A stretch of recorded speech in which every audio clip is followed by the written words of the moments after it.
ಎಲ್ಲ ನನ್ನ ಚಾನೆಲ್ನ ವೀಕ್ಷಕರಿಗೆ ದಸರಾ ಹಬ್ಬದ ಒಂದು ಶುಭಾಶಯಗಳನ್ನ ಹೇಳುತ್ತಾ ಇವತ್ತಿನ ಒಂದು ಹೊಸ ಅಪ್ಡೇಟ್ ಅನ್ನ ನಿಮಗೆ ತಿಳಿಸ್ಕೊಡ್ತಾ ಇದೀನಿ. ಹೌದು ಸ್ನೇಹಿತರೆ, ಇವತ್ತ ಅಕ್ಟೋಬರ್ 2ನೇ ತಾರೀಕು ಗುರುವಾರ ನಿಮ್ಮ ಖಾತೆಗಳಿಗೆ 23ನೇ ಕಂತಿನ ಹಣ ಜಮಾ ಆಗ್ತಾ ಇದೆ. ಇದ್ರ ಜೊತೆಗೆ ಇನ್ನೊಂದು ಹೊಸ ಅಪ್ಡೇಟ್ ಕೂಡ ಇದೆ, ಅದ್ರ ಬಗ್ಗೆನೂ ಮಾಹಿತಿಯನ್ನ ತಿಳಿಸ್ಕೊಡ್ತಾ ಇದೀನಿ. ಪ್ರತಿಯೊಬ್ರು ವಿಡಿಯೋನ ಪೂರ್ತಿಯಾಗಿ ನೋಡ್ಬೇಕು, ಆದಷ್ಟು ಮಂದಿಗೆ ಈ ಒಂದು ಹೊಸ ಅಪ್ಡೇಟ್ ಅನ್ನ ಶೇರ್ ಮಾಡಬೇಕು. ಹೌದು ಸ್ನೇಹಿತರೆ, ಈಗಾಗಲೇ ನಿಮಗೆ ಗೊತ್ತಿರಬಹುದು, ಏನು ಲಕ್ಷ್ಮೀ ಹೆಬ್ಬಾಳ್ಕರ್ ಅವರು ಮಾಹಿತಿಯನ್ನ ಕೊಟ್ಟಿದ್ರು. 23ನೇ ಕಂತಿನ ಹಣವನ್ನ ಕೂಡ ನಾವು ಬಿಡುಗಡೆ ಮಾಡ್ತೀವಿ, ಅದ್ರ ಜೊತೆಗೆ 22ನೇ ಕಂತಿನ ಹಣ ಕೂಡ ಕಂಪ್ಲೀಟ್ ಆಗಿ ಹಣವನ್ನ ಬಿಡುಗಡೆ ಮಾಡ್ತೀವಿ ಇದೇ ದಸರಾ ಹಬ್ಬಕ್ಕೆ ಅಂತ ಹೇಳಿದ್ರು. ಆದ್ರೆ ಇಲ್ಲಿ ಈಗ ಏನಪ್ಪಾ, ಇನ್ನು ಯಾರ್ಯಾರಿಗೆ ಹಣ ಬಂದಿಲ್ಲ ಅಂತವ್ರಿಗೆ ಇವತ್ತ ಸಿಹಿ ಸುದ್ದಿ.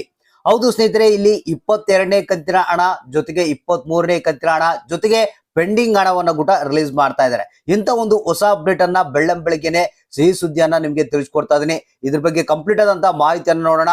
ಯಾಕಂದ್ರೆ ನಿಮ್ಗೆ ಗೊತ್ತಿರಬಹುದು, ಕಳೆದ ಒಂದು 10-15 ದಿನಗಳಿಂದ ಬಹಳಷ್ಟು ಮಂದಿ ಈ ಒಂದು ಗೃಹಲಕ್ಷ್ಮಿ ಯೋಜನೆಯ ಹಣ ಯಾವಾಗ ಬರುತ್ತೆ ಅಂತ ವೇಟ್ ಮಾಡ್ತಾ ಇದ್ರು.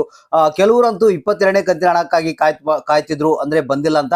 ಇನ್ನು ಕೆಲವರು 22ನೇ ಕಂತಿನ ಹಣವನ್ನ ಪಡೆದಂತವ್ರು 23ನೇ ಕಂತಿನ ಹಣ ಯಾವಾಗ ಬರುತ್ತೆ ಅಂತ ವೇಟ್ ಮಾಡ್ತಾ ಇದ್ರು. ಅದರಲ್ಲಿ ಕೆಲವರಂತೂ ಪೆಂಡಿಂಗ್ ಹಣನೇ ಬಂದಿಲ್ಲ ಸರ್ ನಮ್ಗೆ, ಇದು ಯಾವಾಗ ಬರುತ್ತೆ ಅಂತ ಕೇಳ್ತಾ ಇದ್ರು. ಕೆಲವರಂತೂ ಪೆಂಡಿಂಗ್ ಹಣ ಪಡೆದ್ರು, ಇನ್ನು ಕೆಲವರು ಪಡೆದಿಲ್ಲ. ಸೊ ಹಾಗಾದ್ರೆ ಇವತ್ತ ನಿಮ್ಮ ಖಾತೆಗಳಿಗೆ 6,000 ಹಣ ಬಿಡುಗಡೆ ಆಗುವಂತ ಸಾಧ್ಯತೆ ಇದೆ. ಒಂದ್ ವೇಳೆ ನಿಮ್ಗೆ 6,000 ಬಂದಿಲ್ಲ ಅಂದ್ರೆ ಕೆಲವ್ರಿಗೆ 4,000 ಬರ್ಬೋದು, ಕೆಲವ್ರಿಗೆ 2,000 ಹಣ ಬರುವಂತ ಸಾಧ್ಯತೆ ಇದೆ. ಹಾಗಾದ್ರೆ ಏನು ಈಗಾಗಲೇ 23ನೇ ಕಂತಿನ ಹಣವನ್ನ ಬಿಡುಗಡೆ ಮಾಡೋದಕ್ಕೆ ಪ್ರಾರಂಭ ಮಾಡಿದ್ದಾರೆ. ಹಾಗಾದ್ರೆ ಯಾರ್ಯಾರು 23ನೇ ಕಂತಿನ ಹಣ ಇನ್ನು ಪಡೆದಿಲ್ಲ, 22ನೇ ಕಂತಿನ ಹಣ ಪಡೆದಿಲ್ಲ, ಇವತ್ತು 100% ಆಗಿ ನಿಮ್ಮ ಖಾತೆಗಳಿಗೆ ಹಣ ಜಮಾ ಆಗ್ತಾ ಇದೆ. ಹಾಗಾದ್ರೆ ಇಲ್ಲಿ ಬೆಳ್ಳಂಬೆಳಗ್ಗೆನೆ ಅಂದ್ರೆ ಇವತ್ತ 10:30 ನಂತರ ನಿಮ್ಮ ಖಾತೆಗಳಿಗೆ ಹಣ ಜಮಾ ಆಗ್ತಾ ಇದೆ. ನಮಗೆ ಬಂದಿರುವಂತ ವರದಿ ಪ್ರಕಾರ 28 ಜಿಲ್ಲೆಗಳಿಗೆ ಮೊದಲನೇ ಹಂತದಲ್ಲಿ 23ನೇ ಕಂತಿನ ಹಣವನ್ನ ಜಮಾ ಮಾಡ್ತಾ ಇದ್ದಾರೆ. ಅದರಲ್ಲಿ ಮತ್ತೆ ಜೊತೆಗೆ 22ನೇ ಕಂತಿನ ಹಣ ಕೂಡ ಬರ್ತಾ ಇದೆ, ಪೆಂಡಿಂಗ್ ಹಣ ಕೂಡ ಬರ್ತಾ ಇದೆ. ಬನ್ನಿ ಇದ್ರ ಬಗ್ಗೆ ಹೆಚ್ಚಿನ ಒಂದು ಮಾಹಿತಿಯನ್ನ ನಿಮ್ಗೆ ತಿಳಿಸ್ಕೊಡ್ತಾ ಇದೀನಿ.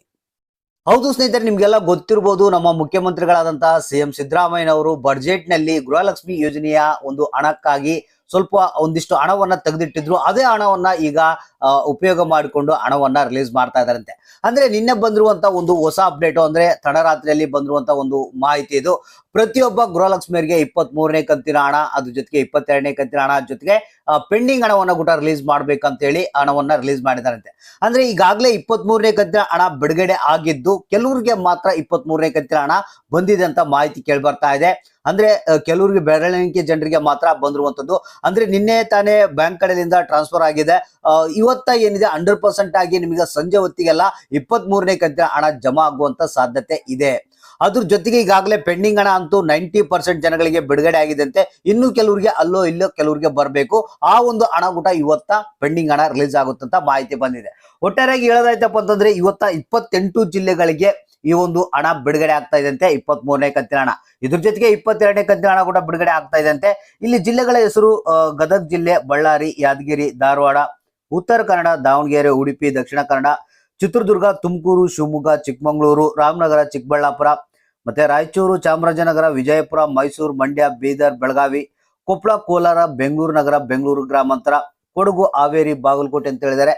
ಅಂದ್ರೆ ಇಲ್ಲಿ 23ನೇ ಕಂತಿನ ಹಣ ಈ ಜಿಲ್ಲೆಗಳಿಗೆ ಬಿಡುಗಡೆ ಆಗ್ತಾ ಇದೆ. ಅದ್ರ ಜೊತೆಗೆ ಇನ್ನು 22ನೇ ಕಂತಿನ ಹಣ ಯಾರ್ಯಾರಿಗೆ ಬಂದಿಲ್ಲ, ಯಾವ ಜಿಲ್ಲೆಗಳಿಗೆ ಬಂದಿಲ್ಲ, ಅದು ಕೂಡ ನಾವು ಬಿಡುಗಡೆ ಮಾಡಿದೀವಿ ಅಂತ ಹೇಳ್ತಾ ಇದ್ದಾರೆ. ಪೆಂಡಿಂಗ್ ಹಣ ಕೂಡ ರಿಲೀಸ್ ಆಗಿದೆ ಅಂತ ಹೇಳ್ತಾ ಇದ್ದಾರೆ. ಅಂದ್ರೆ ಆಲ್ಮೋಸ್ಟ್ ಈಗಾಗಲೇ ಪಡೆದಂತವ್ರು ಏನಿದ್ದಾರೆ ಖುಷಿಯಾಗಿದ್ದಾರೆ. ಇನ್ನು ಯಾರಿಗೆ ಹಣ ಬಂದಿಲ್ಲ ಅವರು ಇವತ್ತ ನಿಮ್ಮ ಖಾತೆಗಳಿಗೆ, ಅಂದ್ರೆ ಬೆಳಿಗ್ಗೆ 10:30 ನಂತರ ಸಂಜೆ ಒಳಗಡೆಗಾಗಿ ನಿಮ್ಮ ಖಾತೆಗಳಿಗೆ ಹಣ ಬರುವಂತ ಸಾಧ್ಯತೆ ಇದೆ ಅಂತ ಮಾಹಿತಿ ಬಂದಿರುವಂತದ್ದು. 100% ಆಗಿ ಇವತ್ತ ಕೆಲವರಿಗೆ 2,000, 4,000, 6,000 ಹಣ ಬರುವಂತ ಸಾಧ್ಯತೆ ಇದೆ. ದಯವಿಟ್ಟು ಎಲ್ಲರೂ ಕಾಯ್ತಾ ಇರ್ರಿ, ಅಕೌಂಟ್ಗಳನ್ನ ಚೆಕ್ ಮಾಡ್ತಾ ಇರ್ರಿ. ಯಾವುದೇ ಕಾರಣಕ್ಕೂ ಇವತ್ತ ನಿಮ್ಮ ಖಾತೆಗಳಿಗೆ ಹಣ ಬರುವಂತ ಸಾಧ್ಯತೆ ಬಹಳ ಇದೆ. ಸೊ ಹಾಗಾದ್ರೆ ಯಾರಿಗೆ ಹಣ ಬಂತು, ಎಷ್ಟು ಹಣ ಬಂದಿದೆ, ಇನ್ನು ಯಾರಿಗೆ ಬಂದಿಲ್ಲ ಅನ್ನೋದನ್ನ ತಪ್ಪದೆ ನಮಗೆ ಕಮೆಂಟ್ ಮಾಡಿ ತಿಳಿಸಿ.